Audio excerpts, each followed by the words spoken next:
ایک بات مجھے یاد آئی آگے بڑھنے سے پہلے، اس حدیث کو میں آگے بڑھاؤں اس سے پہلے بیچ میں ایک روایت یاد آئی۔ میرے بھائیوں ذرا سوچو، ذرا غور کرو، آپ نے اب تک یہ سنا ہوگا جب کوئی بندہ حج کے لیے جائے اور سفر حج میں مر جائے، اللہ اکبر، سفر حج میں مرنے والے کی شان کیا ہے؟ سفر حج میں مرنے والے کی شان کیا ہے؟ نمبر ایک، جو حج کرتا ہے وہ گناہوں سے ایسے پاک ہو جاتا ہے جیسے ابھی ماں کے پیٹ سے پیدا ہوا۔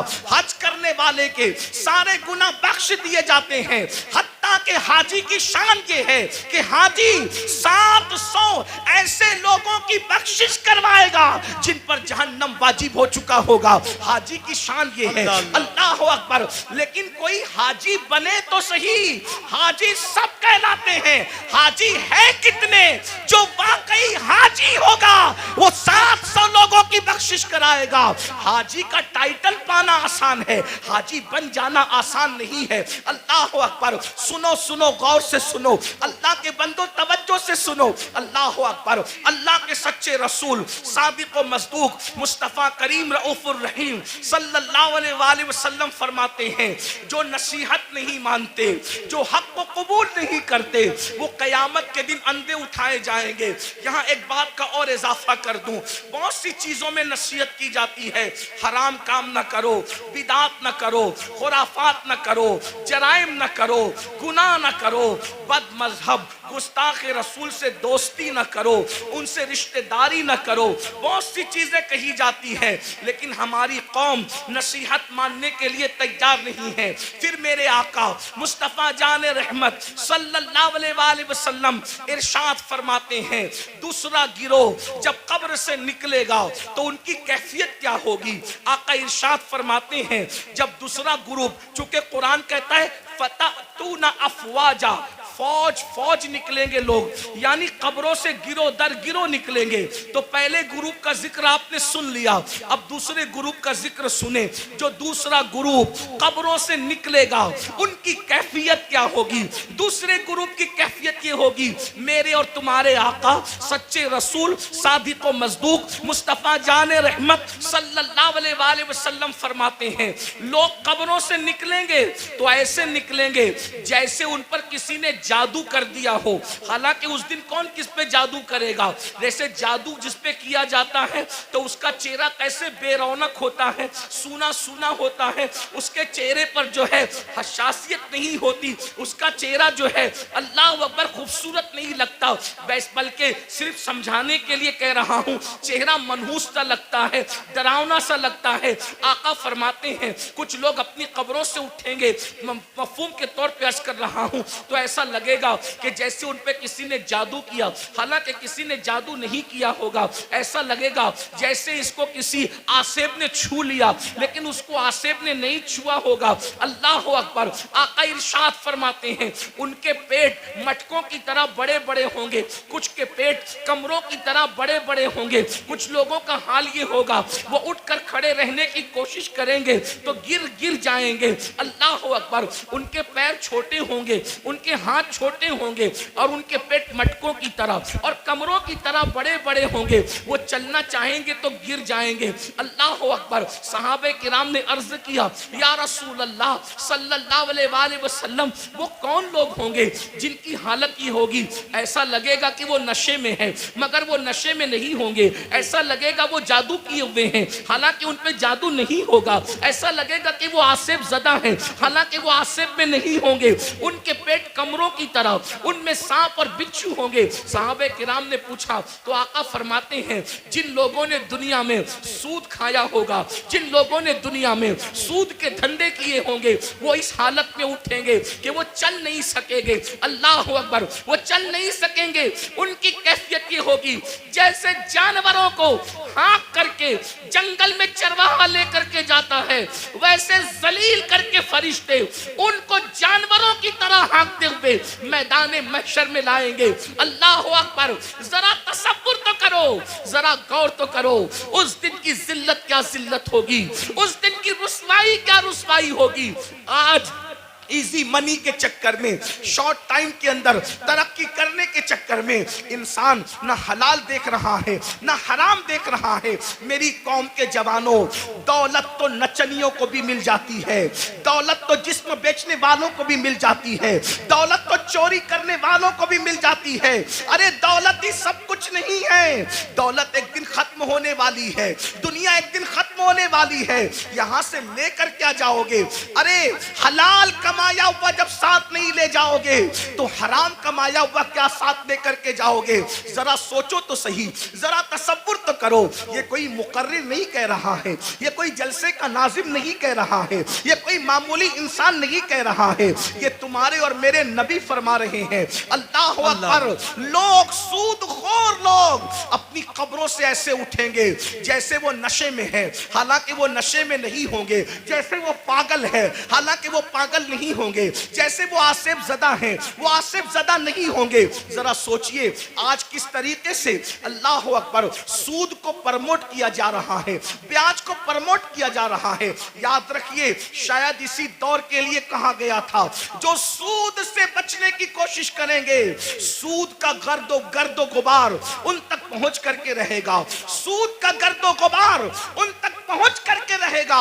آج ایسا تو نہیں کہ ہم اسی دور میں زندگی گزار رہے ہیں۔ اللہ اکبر۔ سود لین دین مسلم آبادیوں میں اتنا بڑھ چکا ہے کہ لوگوں کو خیال ہی نہیں رہتا کہ ہم حرام کما رہے ہیں۔ ایک بات مجھے یاد آئی آگے بڑھنے سے پہلے، اس حدیث کو میں آگے بڑھاؤں اس سے پہلے بیچ میں ایک روایت یاد آئی۔ میرے بھائیوں ذرا سوچو، ذرا غور کرو۔ آپ نے اب تک یہ سنا ہوگا، آپ نے اب تک یہ سنا ہوگا جب کوئی بندہ حج کے لیے جائے اور سفر حج میں مر جائے، اللہ اکبر، سفر حج میں مرنے والے کی شان کیا ہے؟ سفر حج میں مرنے والے کی شان کیا ہے؟ نمبر ایک، جو حج کرتا ہے وہ گناہوں سے ایسے پاک ہو جاتا ہے جیسے ابھی ماں کے پیٹ سے پیدا ہوا۔ حج کرنے والے کے سارے گناہ بخش دیے جاتے ہیں، حتیٰ کہ حاجی کی شان یہ ہے کہ حاجی 700 ایسے لوگوں کی بخشش کروائے گا جن پر جہنم واجب ہو چکا ہوگا۔ حاجی کی شان یہ ہے۔ اللہ اکبر۔ لیکن کوئی حاجی بنے تو صحیح، حاجی سب کہلاتے ہیں، حاجی ہے کتنے؟ جو واقعی حاجی ہوگا وہ 700 لوگوں کی بخشش کرائے گا۔ حاجی کا ٹائٹل پانا آسان ہے، حاجی بن جانا آسان نہیں ہے۔ اللہ اکبر۔ سنو سنو، غور سے سنو، اللہ کے بندو توجہ سے سنو۔ اللہ اکبر۔ حج کرنے والے کی مغفرت ہو جاتی ہے، حج کرنے والے کی بخشش ہو جاتی ہے، حج کرنے والا 700 لوگوں کی شفاعت کرے گا، وہ شفیع بنے گا، اس کی شفاعت قبول کی جائے گی۔ اللہ اکبر۔ اور اگر کوئی خوش نصیب سفر حج میں مر جائے، سفر حج میں مر جائے تو جب تک دنیا قائم رہے گی، جب تک چاند سورج نکلتے رہیں گے، جب تک عرفات کے میدان میں حج ہوتا رہے گا، جو سفر حج میں مر گیا قیامت تک ہر سال اللہ اس کو حج کرنے کا ثواب عطا فرمائے گا۔ ایک روایت میں آیا ہے اس کا ہم شکل ایک فرشتہ پیدا کیا جائے گا جو قیامت تک اس کے لیے حج کرتا رہے گا۔ بولو سفر حج میں مرنے کی فضیلت کیا ہے؟ مگر اب سنیے، دل کے کانوں سے سنیے، ذرا غور سے سنیے۔ اللہ اکبر۔ ایک قافلہ سفر کر رہا تھا، سفر کرتے کرتے جب وہ آگے بڑھا حج کے سفر میں تو انہوں نے کیا دیکھا؟ ایک بندے کا انتقال ہو گیا، اور جب اس کا انتقال ہو گیا سوچا حاجی ہے، حاجی صاحب کا انتقال ہو گیا، ابھی کعبے تک پہنچے بھی نہیں تھے کہ حاجی صاحب کا انتقال ہو گیا۔ حاجی صاحب کا انتقال ہوا تو ان کے چہرے پہ کپڑا ڈھانک دیا گیا۔ جب کپڑا ڈھانک دیا گیا تھوڑی دیر کے بعد لوگوں نے سوچا چلو غسل دے دو، چلو کفن پہنا دو تاکہ ہم ان کو دفن کر سکیں۔ جیسے ہی غسل دینے کے لیے چہرے سے کپڑا ہٹایا تو کیا دیکھتے ہیں کہ حاجی صاحب کا چہرہ گدھے کی طرح ہو گیا، گدھے کی شکل اختیار کر گیا۔ اللہ اکبر۔ پورے قافلے میں کوہرام مچ گیا، پورا قافلہ بے چین ہو گیا۔ ارے سفر حج میں مرنا تو بڑی سعادت کی بات ہے، لیکن سب رونے لگے, سب بے چین ہونے لگے, دعا کرنے لگے اور دعا کرتے تھے, یا اللہ تو کسی پہ ظلم تو نہیں کرتا, سفر حج میں مرنے والا اس کا چہرہ گدھے کی طرح ہو گیا. اللہ اکبر. تو کسی کی آنکھ لگی تو خواب میں ارشاد فرمایا گیا, تم اس کے گدھے کی طرح چہرہ ہونے پر افسوس اور تعجب کرتے ہو, یہ نہیں پوچھتے کہ اس کا چہرہ سفر حج میں بھی آخر گدھے کی طرح کیوں ہو گیا. جب پوچھا گیا تو بتایا گیا یہ سود کے پیسے سے حج پہ آیا تھا اور یہ سود کا کاروبار کرتا تھا, اس لیے بطور عبرت اس کی شکل کو گدھے کی طرح کر دی گئی. میرے پیارے آقا علیہ الصلوۃ والتسلیم کے پیارے دیوانوں, دنیا دنیا دنیا کی محبت, دنیا کا مال, قرآن کہتا ہے الہاکم التکاثر حتی زرتم المقابر, ہلاک کر دیا تم کو مال کی محبت نے یہاں تک کہ تم قبروں کے گڑوں تک پہنچ گئے. مال کی محبت سے نکلو. مال کمانا برا نہیں ہے, لیکن مال کی محبت میں مذہب و مسلک کا سودا کرنا برا ہے, آخرت کو فروخت کرنا برا ہے. یاد رکھیے یہ دنیا ہے. ایک بات میں آپ سے کہتا ہوں, آپ بہت اچھے سے سن رہے ہیں, 99% لوگ اچھے سے سن رہے ہیں, 1% لوگ اگر گڑبڑ کر رہے ہیں, یہ میں ان کے ایمان اور عقیدے پہ چھوڑتا ہوں, کیونکہ کچھ لوگ ایسے ہوتے ہیں جو اپنے وجود کے ہونے کی گواہی میں چلم چاٹ کرتے ہیں, انہیں کرنے دیجئے.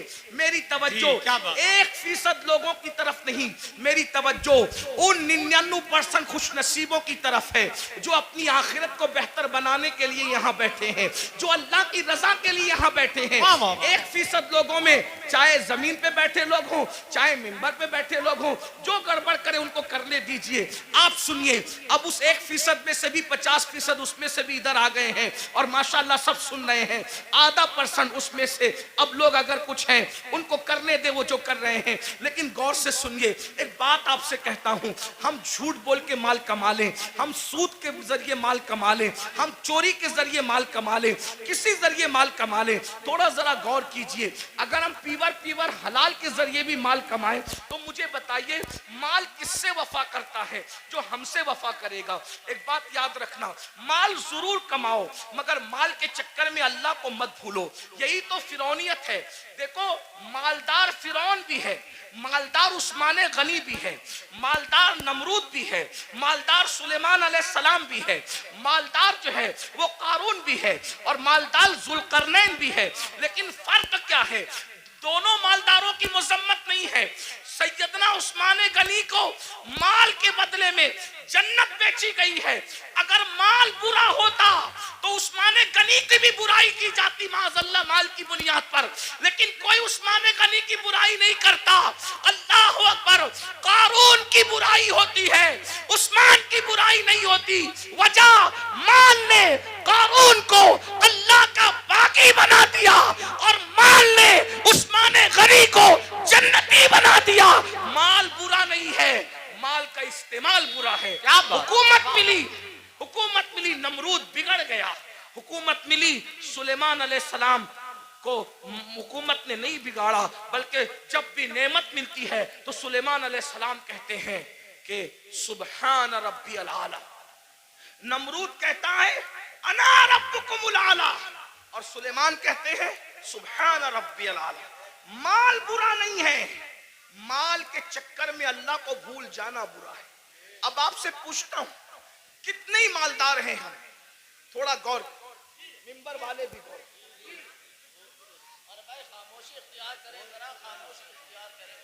مال سب کو اللہ نے دیا, آپ کو بھی دیا, اور جن کو نہیں ملا میں دعا کرتا ہوں اللہ ان سب کو عطا کرے. آمین آمین. لیکن سنو, مال آپ نے کما لیا, بہت مال مل گیا, مال ملنے کے بعد آپ کو اللہ نہ کرے 1000 بار نہ کرے ڈاکٹر نے کہہ دیا کہ یہ سیریس ہے. کتنے بھی بیمار ہیں آپ, اللہ نہ کرے, اللہ آپ کو کبھی بیمار نہ کرے, سب کو صحت دے, لیکن ایک گراؤنڈ ریئلٹی ہوتی ہے نا کہ بیمار تو آدمی نے پڑنا ہی ہے. بڑے سے بڑا عالم ہو, خطیب ہو, سید صاحب ہو, پیر صاحب ہو, ڈاکٹر صاحب ہو, انجینئر صاحب ہو, بیمار تو پڑنا ہی ہے. ڈاکٹر نے کہا یہ سیریس ہیں, ان کا معاملہ جو ہے تھوڑا سا نازک ہے. آپ مجھے بتائیں, آپ نے 5 کروڑ 10 کروڑ 20 کروڑ کا بنگلہ بنایا, لیکن جیسے ہی ڈاکٹر نے کہا سیریس ہے, بولو کہ آپ بنگلے میں رہیں گے؟ تھوڑا تصور کیجیے. دیکھیے جلسے جو ہے دینی جلسے, وہ بھیڑ اکٹھا کرنے کے لیے نہیں ہوتی. بھیڑ آتی ہم اس لیے خوش ہوتے ہیں کہ جتنے زیادہ لوگ تک پیغام پہنچے گا اتنا زیادہ فائدہ ہے.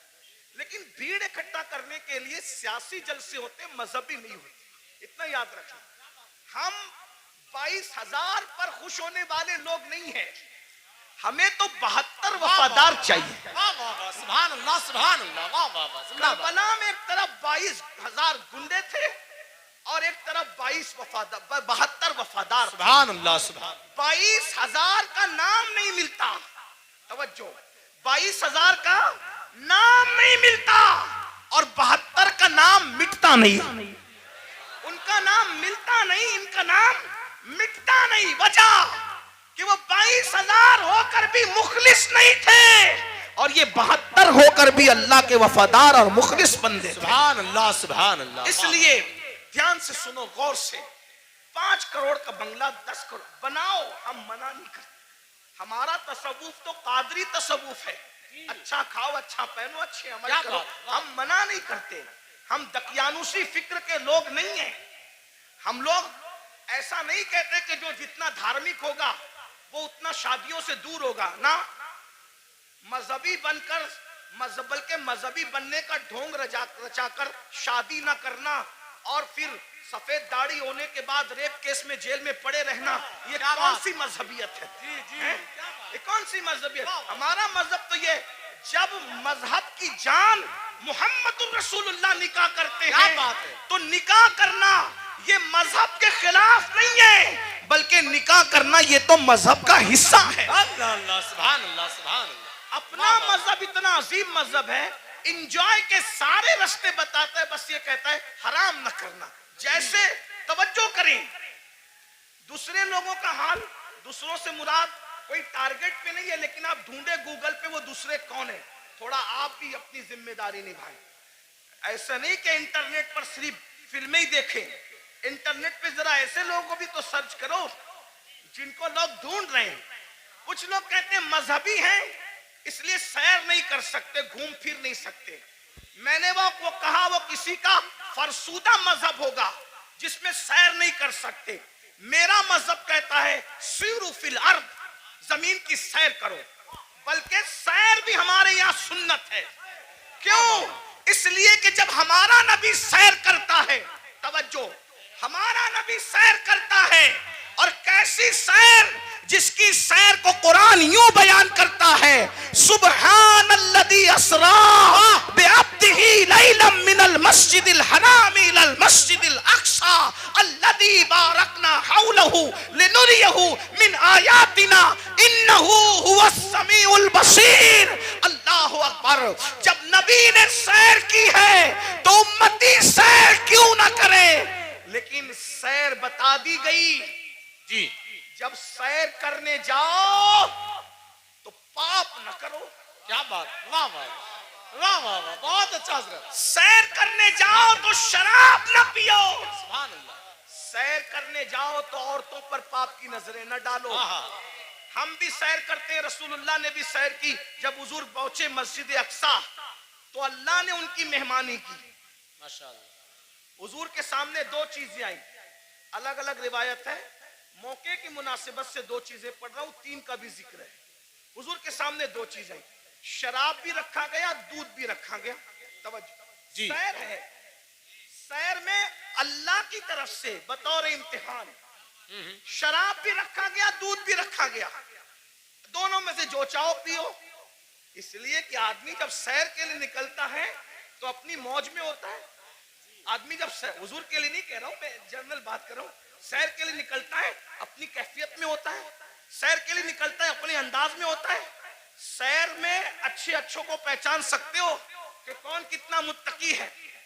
عام سفر میں پہچان میں آ جاتے ہیں تو سیر میں تو اور پہچان میں آتے ہیں. جب حضور کے سامنے رکھا گیا دودھ اور شراب, حضور نے شراب نہیں پیا, حضور نے دودھ پیا. حضور نے دودھ پیا. جبریل نے کہا حضور آپ نے اچھا کیا, شراب نہیں پیا. اگر شراب پی لیتے تو آپ کی پوری امت گمراہ ہو جاتی. اس سیر میں نبی نے شراب نہیں پیا, دودھ پیا. بتا دیا میرے امتیوں, ہم سیر کے لیے نکلے, شراب چھوڑ کر دودھ پیا. تم بھی نکلنا, شراب کو ہاتھ مت لگانا. دودھ پیو تو جائز ہے, شراب پینے کی اجازت نہیں ہے. حضور نے نعرہ تکبیر, نعرہ رسالت, مسلک اعلی حضرت جامعہ عربیہ مدینۃ العلوم, جشن دستار بندی. واہ واہ واہ سبحان. سیر کرنے کے لیے گوا جاؤ, منع نہیں ہے. سمندر دیکھنا, دائیں بائیں نہیں دیکھنا. یہ بھی ہمارے نبی کی سیر میں. حضور جا رہے تھے مسجد اقصی, حضور جا رہے تھے مسجد اقصی. ایک نے کہا میری طرف دیکھیں. میں بطور مفہوم پیش کر رہا ہوں, علماء جان رہے میں کہاں سے پڑھ رہا ہوں. میری طرف دیکھیں, حضور نے نہیں دیکھا. دوسرے نے کہا میری طرف دیکھیں, حضور نے نہیں دیکھا. تیسرے نے کہا میری طرف دیکھیں, نہیں دیکھا. حضور سیر تو کر رہے ہیں مگر ساتھ وہ نگاہ جس کے بارے میں میرے امام کہتے ہیں, نیچی آنکھوں کی شرم و حیا پہ درود, اونچی بینی کی رفعت پہ لاکھوں سلام. اللہ اکبر. تعلیم امت کے لیے سیر بھی ہو رہی ہے, نظر نہیں بھٹک رہی ہے, نظر اپنے مقصد پہ لگی ہوئی ہے. جب مسجد اقصی پہنچے تو جبریل نے کہا یا رسول اللہ آپ نے اچھا کیا, آپ نے اس بڈھی کو نہیں دیکھا, اس بڑھیا کو نہیں دیکھا. وہ بڑھیا جانتے ہیں جو بن سور کا سچ سور کے آئی تھی کون تھی, آپ نے نہیں دیکھا نا اس بڈھی کو. حضور نے میں نہیں دیکھا. اب وہ کون تھی, کون تھی, وہ دنیا تھی. دنیا دنیا بڈھی ہو گئی ہے, بن سور کر آئی ہے بڈھی, آپ نے نہیں دیکھا. اگر آپ اس کی طرف متوجہ ہوتے, اگر آپ اس کی طرف متوجہ ہوتے تو آپ کی امت دنیا دار ہو جاتی. پھر کسی نے کہا میری طرف دیکھیں, وہ یہودیوں کا دائی تھا, اگر آپ اس کی طرف دیکھتے آپ کی امت یہودی ہو جاتی. وہ عیسائیوں کا دائی تھا, جس نے متوجہ کیا, آپ اس کی طرف متوجہ ہوتے آپ کی امت عیسائی ہو جاتی. وہ مجوسیوں کا دائی تھا, آپ اس کی طرف متوجہ ہوتے آپ کی امت آتش پرست ہو جاتی. لیکن آپ نے کسی کی طرف نہیں دیکھا. تو بھائیو, ہمارے مذہب میں سیر کرنا منع نہیں ہے, بلکہ سیر کے درمیان جو حرام کام کرتے ہو وہ منع ہے. گانے سنتے ہو وہ منع ہے, حرام کام کرتے ہو وہ منع ہے. اسلام کہتا ہے انجوائے کرو, حرام کام مت کرو. میں بار بار اس پہ کہہ چکا ہوں. عثمان غنی مالدار ہیں, اپنے مال کی بنیاد پہ 2 بار جنت خریدی, اور حضرت عثمان نے ایسی جنت خریدی کہ اللہ کے رسول نے یہاں تک کہہ دیا آج کے بعد عثمان کچھ بھی کر لے وہ جنت ہی میں داخل ہوگا. اللہ اللہ سبحان اللہ سبحان. یہ مال کی برکت ہے. تو مال اگر مسجد میں دو سبحان اللہ, مدرسے میں دو سبحان اللہ, ماں باپ پہ خرچ کرو سبحان اللہ, بھائی بہنوں پہ خرچ کرو سبحان اللہ, غریب یتیم مسکینوں پہ خرچ کرو سبحان اللہ. لیکن اگر مال کی وجہ سے اللہ کو بھول جاؤ, فرعونی سوچ ہو, نمرودی سوچ ہو, قارونی سوچ ہو. اب تھوڑا غور کرو, میں جو کہہ رہا تھا ماحول بن چکا, تھوڑا سن لو. اچھا ماحول بن گیا, تھوڑا سننے کا ماحول بن گیا. ہاں, ایک تقریر کے بعد ہمارے بھائی حضرت علامہ زاہد حسین صاحب کہہ رہے تھے کہ تیرا ہی حوصلہ ہے کہ اتنی چیخ چلاٹ میں تو بولتا ہے. میں نے کہا میں کیا بولوں, اس لیے کہ میں تو ایک ہی کے لیے بولتا ہوں. مجمع سینکڑوں کا ہو, ہزاروں کا ہو, اور شکر کے طور پہ لاکھوں کے مجمع میں بھی میں نے بولا ہے, بولتا ہوں, لیکن بولتا ہوں ایک ہی کے لیے, بس ایک ہی کے لیے. تم کتنا ہی شور کر لو, اس ایک تک میری آواز پہنچنے سے کوئی نہیں روک سکتا, اور وہ ایک ہے میرا اللہ, اور وہ ایک ہے اس ایک کا ایک گنبد خضرا کا مکی. جو پیا کو بھائے اختر وہ سہانا راگ ہے, جو پیا کو بھائے اختر وہ سہانا راگ ہے, جس سے ناخوش ہے پیا وہ راگنی اچھی نہیں. راگنی اچھی نہیں. آپ کتنا بھی چلائیں, ڈسٹرب کریں, میں ڈسٹرب نہیں ہوں گا, کیونکہ میری توجہ اس ایک کی اور اس ایک کے ایک کی طرف ہے نا. لیکن اگر آپ کی توجہ بھی ہو جائے تو آپ کے ساتھ میری بھی بگڑی اور میرے ساتھ آپ کی بگڑی بن جائے گی. اور میں خوش ہوں مراد آباد کے گرد و جوانب میں لوگ بہت اچھا سنتے ہیں, اچھا جمع ہوتے ہیں. اس میں ہمارا کمال نہیں ہے, اس میں حضور صدر الافاضل فخر الاماثل علامہ سید نعیم الدین مراد آبادی کی محنتوں کا نتیجہ ہے. سبحان اللہ حضرت علامہ مفتی اجمل سنبلی رحمت اللہ علیہ کی کاوشوں کا نتیجہ ہے. سید کفایت علی کافی مراد آبادی کی محنتوں کا نتیجہ ہے.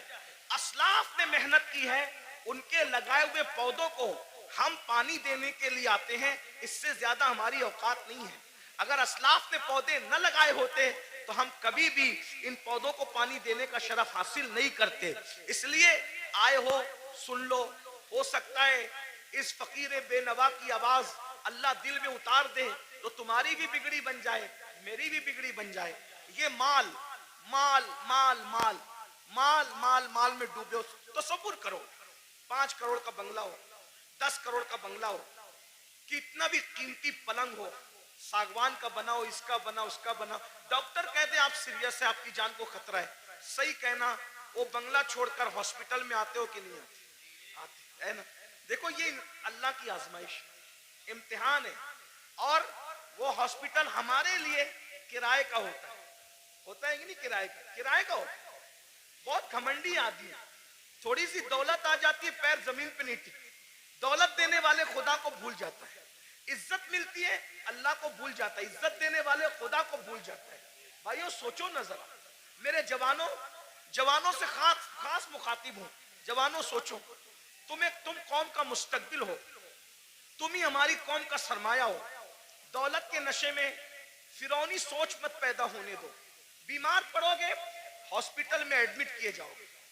نمبر 1 اللہ کا پہلا امتحان, کرائے کی بیڈ پر آ کے پڑ گئے, جس کا کرایہ 5,000 ہے, 10,000 ہے, 25,000 ہے, کتنا بھی مہنگا کرایہ ہے, لیکن ہے وہ بیڈ کرائے کا.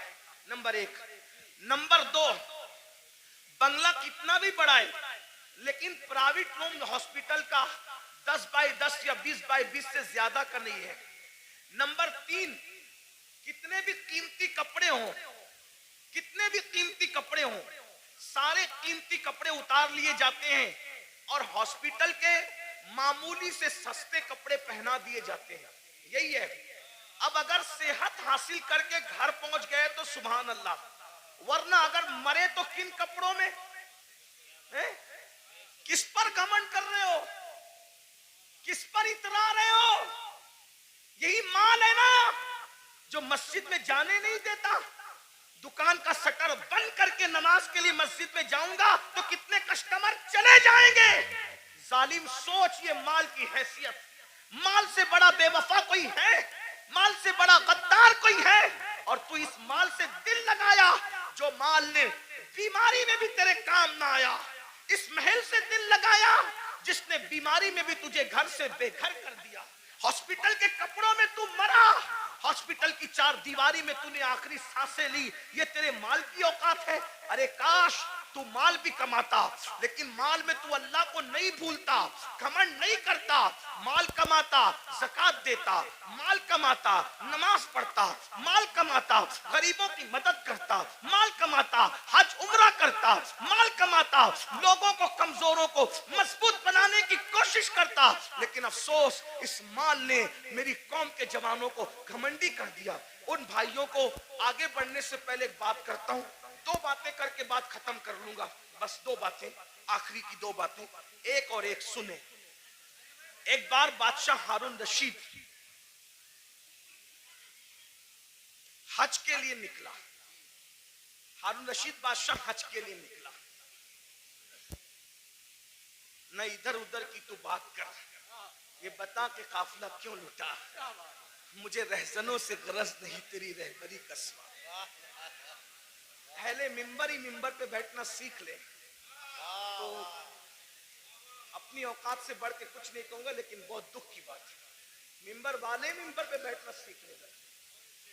بس منبر پہ تو اب ہر آدمی کو آپ گھسا کر لاتے ہیں, معیار بھی منبر کا ختم. ہمارے دادا مرشد حضور مفتی اعظمین کے دور میں مجال تھی کوئی عوام میں سے پبلک پہ چڑھتی, ممبر پہ چڑھ نہیں، حضور مجاہد ملت کے دور میں مجال تھی، کوئی ممبر پہ نہیں. یہاں تو حال یہ ہے کہ بس کوئی معیار ہی نہیں. انا للہ و انا الیہ، اللہ رحم کرے. ایک دو بات سنے، بات ختم کرتا ہوں. ہارون رشید جیسا بادشاہ، وہ صرف کروڑ پتی ارب پتی فیکٹری اور جو ہے وہ کارخانوں کا مالک نہیں تھا، مراد آبادی برتنوں کی فیکٹری اس کی نہیں تھی، بلکہ وہ اتنا بڑا بادشاہ تھا کہ وہ بادلوں کو کہتا تھا، بادلوں کو، اے بادلوں جہاں چاہو برس جاؤ، جہاں چاہو برس جاؤ، تم جہاں برسو گے میری ہی حکومت ہوگی. اتنا بڑا حکومت کا مالک وہ ہارون رشید. حج کے لیے جب نکلا نا، وہ یہ سب لوگ جو ڈنگ ڈانگ کرتے ہیں نا، یہ دنیا کے حکمراں، اس کے سامنے کچھ بھی نہیں ہے. یہ پچر لوگ ہیں، میں کسی کا نام نہیں لے رہا ہوں، بچے ہیں. اس کو دیکھو، یہ گرین قالین، یہ ریڈ قالین کتنا اتراتے ہیں. فلائٹ سے لے کر کے اگر ایئرپورٹ کے دروازے تک حکمرانوں کو مل جائے تو. ہارون رشید، غور کیجئے، تاریخ ہے، تاریخ. کتنا مالدار ہوگا وہ بادشاہ کہ بغداد سے جب حج کو چلا ہے تو بغداد شریف سے لے کے مکہ شریف تک اس کے لیے قالین بچھایا گیا. غور کریں، اتنا مالدار آپ کے مراد آباد میں اپنے انڈیا میں کوئی نہیں ہوگا. انڈیا میں کیا، سعودی میں بھی کوئی نہیں ہوگا، برطانیہ اور امریکہ میں بھی کوئی نہیں ہوگا. آپ گھمنڈ مت کیجئے، ہم سے مالدار لوگ گزر چکے. اس کا حج کتنا کر و فر والا تھا، کتنا کر و فر والا تھا. میں ابھی آپ کو بہت کرنٹ لگنے والی گفتگو کروں گا. ہارون رشید کی بے ادبی نہیں کر رہا ہوں، لیکن عبرت کے لیے بتا رہا ہوں، توجہ کرنا. اتنا بڑا کر و فر والا آدمی مکے شریف تک قالین بچھا اس کے لیے کہ کئی بادشاہ کا پیر زمین پہ نہ پڑے. رستے میں اس کو مل گیا اہل البیت کا دیوانہ، جسے دنیا کہتی ہے بہلول دانا. وہ دیوانہ ملا بہلول. تو بہلول نے کہا، او ہارون کدھر جا رہا ہے؟ تو دیوانہ ہی تھا. سب لوگ اس کو خلیفہ، بادشاہ، اڑگم جڑگم کہتے تھے، لیکن دیوانے لوگ کسی کو خاطر میں نہیں لاتے، اور جو خاطر میں لاتے وہ دیوانے نہیں ہوتے. یاد رکھنا، جو خاطر میں لاتے وہ دیوانے نہیں ہوتے، جو دیوانے ہوتے کسی کو خاطر. بھائی تو وزیر ہوگا اپنے گھر کا، میں تو دیوانہ ہوں. تو بادشاہ ہوگا اپنے گھر کا، میں تو دیوانہ ہوں. میرے بھائی، دنیا کا دیوانہ کسی کو خاطر میں نہیں لاتا. تم کیسے عاشق رسول ہو کہ تم لوگوں کو خاطر میں لانے لگے ہو؟ عشق کی ایکٹنگ تو نہیں کر رہے ہو. جو عاشق ہوگا دولت کو بھی خاطر میں نہیں لاتا، دولت مندوں کو بھی نہیں لاتا، بادشاہی کو بھی نہیں لاتا، بادشاہوں کو بھی نہیں لاتا. اس کے نزدیک کوئی کچھ نہیں ہے، اس کے نزدیک صرف محبوب محبوب ہے، بس محبوب محبوب ہے. ہمیں محبوب سے پیار ہی کتنا ہے بھائیو. بہرحال دور نہ نکلے بات. او ہارون کدھر جا رہا ہے؟ بادشاہ کو چھیڑا اس نے، بہلول نے. ہارون نے کہا حج کو جا رہا ہوں. اچھا، لوگوں کا خون پی کے حج کو جا رہا ہے؟ بہت خون پیے ہوئے نا آپ، بھی بہت خون پیو. بہن کا خون پیا، حصہ دبایا، حج کو جا رہے ہو. حاجی صاحب حج کو جا رہے ہیں، کہاں؟ بہن کا حصہ مار کے. واہ بھائی واہ، کیا حاجت. بھائی کا حصہ دبا کے حاجی صاحب حج کو جا رہے ہیں، مسجد بنا رہے ہیں، پوری مسجد بنائی. اسٹیج سے اعلان ہوا، مخیر قوم و ملت، انہوں نے مسجد بنائی، ان کے لیے اللہ نے محل بنایا. پتا چلا کہ بھائی کا حق ابھی تک نہیں دیا. مسجد بنانا فرض نہ تھا، بھائی کا حصہ دینا فرض تھا، ہے نا. ہر سال حج کرنا فرض نہ تھا، بہن کا حصہ دینا فرض تھا. دبا رہے ہو، خوب دبا رہے ہو، دبا لو. خون چوس رہے ہو، خون پینے والوں، او لوگوں کا خون پینے والوں، خون پی رہے ہو. خون. میرے مرشد حضور غوث پاک کہتے تھے، دن بھر رمضان شریف میں پانی نہیں پیتے، شربت نہیں پیتے، کھانا نہیں کھاتے، اور افطار کرتے ہو تو لوگوں کے خون سے کرتے.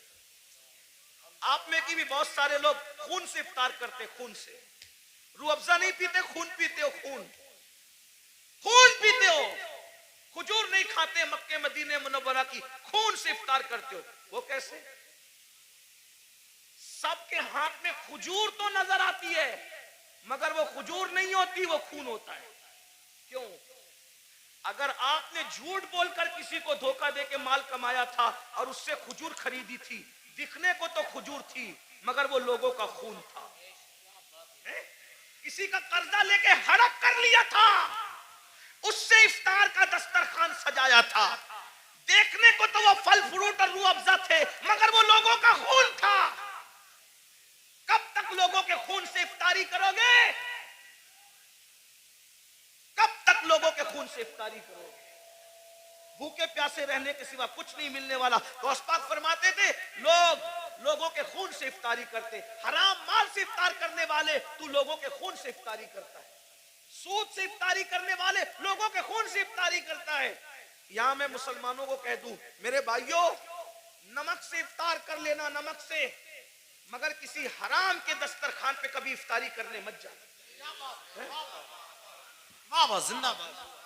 آج تو تمہارے لیے حکومتوں کے آفیسوں میں دسترخوان بچتے، افطار پارٹیاں ہو رہی ہیں۔ مسلمانوں کا خون چوسنے والوں کے ساتھ افطاری کرنے والوں، تمہیں شرم نہیں آتی؟ قیامت کے دن رسول اللہ کو منہ کیا دکھاؤ گے؟ اور غیرت کا سودا نہ کرو، غیرت کا جنازہ نہ نکالو۔ نبی پاک کا عاشق وہ ہوتا ہے اس کے بدن پر پیون والا لباس تو ہو سکتا ہے، اس کے بدن پر گناہوں کے دھبے والا لباس نہیں ہوتا۔ غیرت سیکھو، غیرت۔ اقبال نے کہا تھا اے طاہر لاہوتی، اس رزق سے موت اچھی جس رزق سے آتی ہو پرواز میں پہنچائے۔ کیا بات حضرت، زندہ باد زندہ باد، واہ واہ واہ۔ بہرحال ہارون سے بہلول نے کہا، میں بہلول کی بات نقل کر رہا ہوں، ہارون کی کوئی توہین نہیں کرو، اگر کوئی ہارون کا چاہنے والا ہو تو پلیز وہ میرے اوپر کوئی الزام نہیں، میں صرف ہارون کی بات عبرت کے، اور جو بات عبرت کے طور پہ کہی جاتی ہے کوئی بہتری نہیں۔ تو کیا لوگوں کا خون چوس کے، بادشاہ تھا نا بھائی، خون چوس کے جا رہا ہے آج کو۔ ہارون نے کچھ نہیں کہا، اور بہلول نے کہا بڑا گھمنڈ ہے نا تیری حکومت پر، اب بھی سنو آپ، بہت گھمنڈ ہے تجھے اپنی حکومت پہ، اور تو ہونا بھی چاہیے۔ بادشاہ نے کہا ہونا بھی چاہیے۔ او بہلول پاگل، تجھے کیا پتا حکومت کی لذت کیا ہوتی ہے؟ فرمایا تیری حکومت کی حیثیت میرے نزدیک ایک گلاس پانی سے زیادہ بھی نہیں ہے، گلاس بھر پانی سے زیادہ نہیں ہے تیری حکومت کی قیمت۔ بہت گھمنڈ نہ کر، بہت گھمنڈ نہ کر۔ بہلول کی بات پر ہارون نے ہنسنا تھا، ہنسا، جیسے ہم لوگ کی بات پہ بھی لوگ ہنستے ہیں۔ ہم لوگ جب اس طرح کی باتیں کرتے ہیں لوگ ہنستے ہیں، مولوی لوگ کو دیکھو پاگل ہوئے ہیں، دور اتنا ترقی کر گیا، یہ ابھی تک یہی کرتے ہیں، قبر میں کیا ہوگا، حشر میں کیا ہوگا، اور یہ کیا ہوگا، وہ کیا ہوگا۔ دیکھو دنیا ترقی کر رہی ہے، دنیا پزے کھا رہی ہے، ابھی یہ قبر کے بچھوؤں کو لے کے بیٹھے۔ ٹھیک ہے جو کہنا ہے کہہ لو، لیکن نبی نے جو کہہ دیا وہی ہوگا۔ پیزا کھانے والے ہو، برگر کھانے والے ہو، بریانی کھانے والے ہو، یا فاقہ کرنے والے ہو، یا روزہ رکھنے والے ہو، قبر میں جاؤ گے، جس کے لیے نبی نے جو کہہ دیا سو وہی ہو کر کے رہے گا۔ معجزہ میرے نبی کا کہہ دیا تو ہو گیا، آپ نے قطرے کو دریا کہہ دیا تو ہو گیا، تمہارے منہ سے جو نکلی وہ بات ہو کے رہی، انہوں نے جو کہا وہ ہو کر کے رہے گا۔ اور بہلول نے کہا تیری حکومت کی قیمت ایک گلاس پانی سے زیادہ کی نہیں ہے، بڑا گھمنڈ مت کر، اترا مت۔ اس نے کہا ایک گلاس پانی کہاں؟ کہا یہ بتا، ہارون کو کہا بتا، اگر تو رستہ بھٹک جائے تو سفر میں جانا حج کے، رستہ بھٹک جائے، کھانا پینا ختم ہو جائے، تیرے سارے چمچے ومچے بکھر جائے، تو اکیلا پڑا رہے، پانی نہ ملے، کھانا نہ ملے، مرنے کے قریب آ جائے، اور اس وقت تیرے پاس کوئی آگے کہے کہ ہارون میں تجھے ایک گلاس پانی پلاؤں گا، بول کتنے میں خریدے گا؟ بول کتنے میں خریدے گا ایک گلاس پانی؟ وہ پانی پلانے والا بولے گا میں آدھی حکومت مانگتا ہوں تجھ سے اور ایک گلاس پانی تجھے دیتا ہوں، بول خریدے گا کہ نہیں خریدے گا؟ ہارون نے کہا او پگلے بہلول، جان ہے تو جہان ہے، اگر مر گیا تو کہاں حکومت میں رہے گی اور کیا کہاں رہے گا؟ تو میں ایک گلاس پانی کو آدھی حکومت دے کے خرید لوں گا، کیونکہ بھئی آدھی دے کے خریدا، آدھی تو بچی، آدھی سے تو لطف اٹھاؤں گا۔ کہا وہ گلاس بھر پانی پیا ہی تھا کہ پیشاب لگی آدھے گھنٹے، 2 گھنٹے کے بعد، اور پیشاب لگی، اب پیشاب نکل نہیں ہے باہر، لگی تو ہے، پریشر تو آ رہا ہے، باہر نکلتی نہیں پیشاب.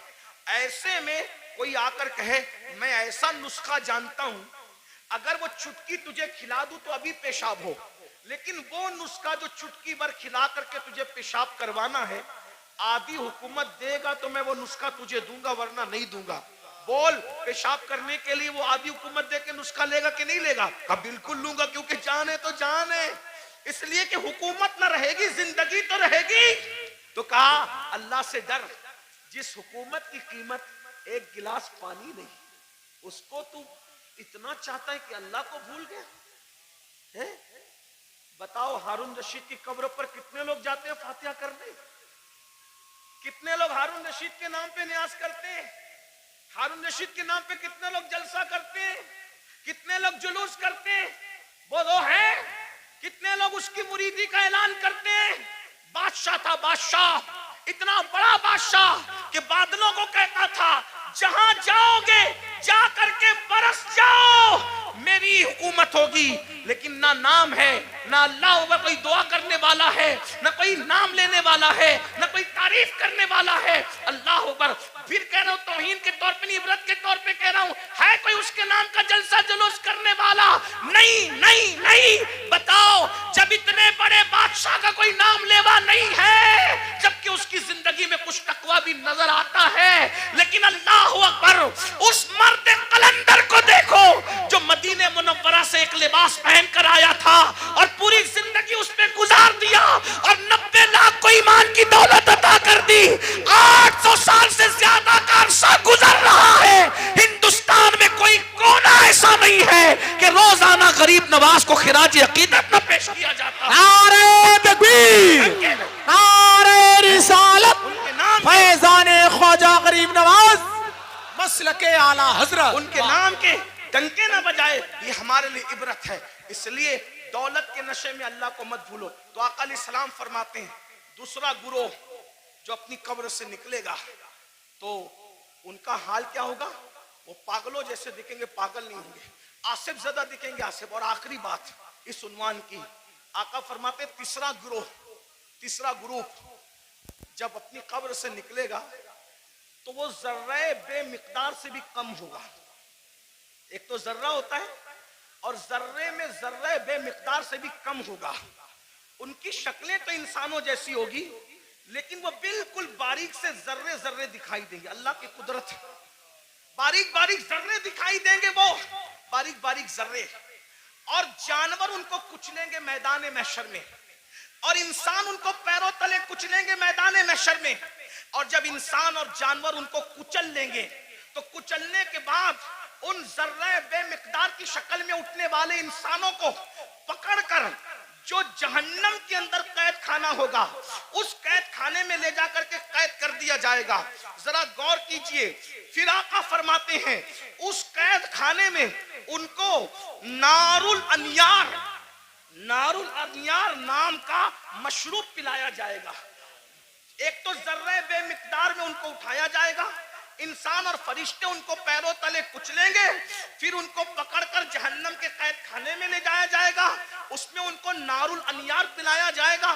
صحابہ نے پوچھا یا رسول اللہ یہ نار الانیار کیا ہے؟ تو آقا فرماتے ہیں یہ جہنمیوں کا کھولتا ہوا پیپ ہے جو ان کے جسم سے نکلے گا، اور جہنم کی سڑی ہوئی آگ ہے جو ان کی غذا بنے گی. صحابہ نے پوچھا آقا وہ ذرہ بے مقدار والے لوگ اور وہ جہنم کے اندر قیدی لوگ، نار الانیار پیپ پینے والے لوگ، جہنم کی سڑی ہوئی آگ کھلائی جانے والے لوگ، وہ کون ہوں گے؟ تو آقا فرماتے ہیں وہ دنیا میں وہ لوگ ہوں گے جو گھمنڈ کرتے ہوں گے، تکبر کرتے ہوں گے. میں چودھری کا بیٹا، میں مالدار کا بیٹا، میں پڑھا لکھے کا بیٹا. علم پر گھمنڈ کرنے والے، عمل پہ گھمنڈ کرنے والے، نسب پہ گھمنڈ کرنے والے، تقوی پہ گھمنڈ کرنے والے، کسی قسم کا گھمنڈی ہوگا قیامت کے دن اس کو ذرہ بے مقدار میں اٹھایا جائے گا. اے میری جوانوں آپ سے پوچھتا ہوں یہ گھمنڈ ہی تو ہے جو آپ کو علماء کے قریب نہیں ہونے دیتا، یہ تکبر ہی تو ہے جو لوگوں کو آج دین سے قریب نہیں ہونے دیتا. تھوڑی سی دولت آ گئی غریب رشتہ داروں کو بھول گئے، گھمنڈ کر رہے ہیں. تھوڑی سی ڈگری آ گئی دینداروں کو حقیر سمجھ رہے ہیں. ابھی دیکھو یہ بچے جو حافظ قرآن ہوئے کوئی عزت نہیں. ہمارے سماج میں عالموں کی اور حفاظ کی